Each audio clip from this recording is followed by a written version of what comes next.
Welcome back to the Band Guide. I'm your band guy, Colin. And this is another video in the 5-minute GarageBand Expert series where I'm bringing you 30 tips and tricks for mixing and recording in GarageBand in 30 days. Now this video is going to be a little bit different than maybe any video I'm going to do on this channel. And it's because I'm going to recommend a piece of gear to you. Now I firmly believe you do not need more gear to make great sounding music. But there's one piece of gear that there's just no way around, and that is a great way to hear the music that you're making.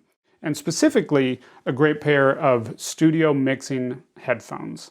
Now, there's two reasons that you want headphones specifically, and I'm going to dive into those. The first reason you want studio mixing headphones is you need a way to hear your music that has a flat frequency response.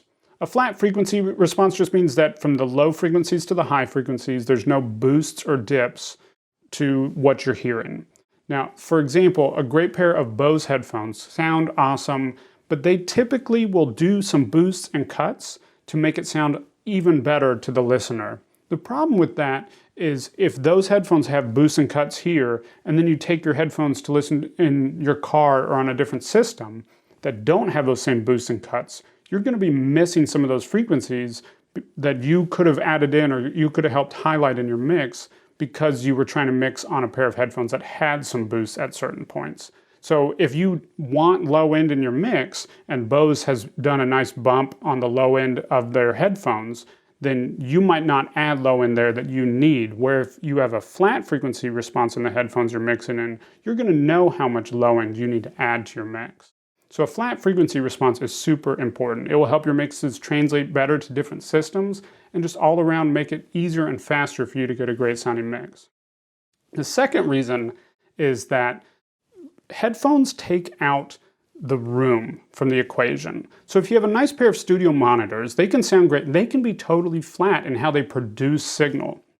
But then it hits your room. And your room, unless you're in a studio that was built to have the certain shape and then have perfectly designed acoustic treatment where it really removes all of the frequency responses that are getting in the way from the mixing position, then you're going to have some frequency responses from the room that your speakers are in. Now you can work around that. The most important thing is learning your system, but with headphones, it takes that out completely. So having a good pair of headphones, in my opinion, is the first thing that you need. You can add studio monitors after that, but if you have a good pair of headphones, you can always reference back and forth between the two, and the headphones will always remove any sort of room frequencies that might add to the way you hear music in your room.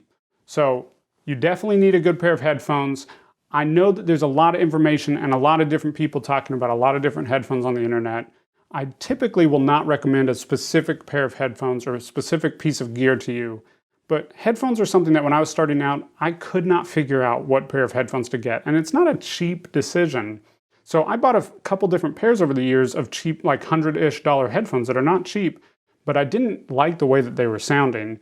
And I know some people love KRKs. If you love KRK headphones, that's great. They did not work for me. The Shure headphones didn't work for me. It wasn't until I found these DT770s by Beyerdynamic that I really loved my headphones.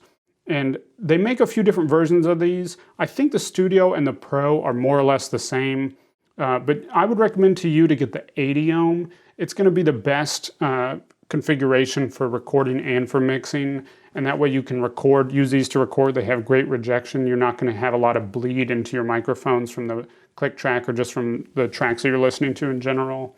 And they just sound awesome. So I'll link to them in the description below. And if you want help getting professional sounding mixes, if you haven't already, be sure to download my 6-step checklist to a pro mix in GarageBand. I'll link to that in the description as well.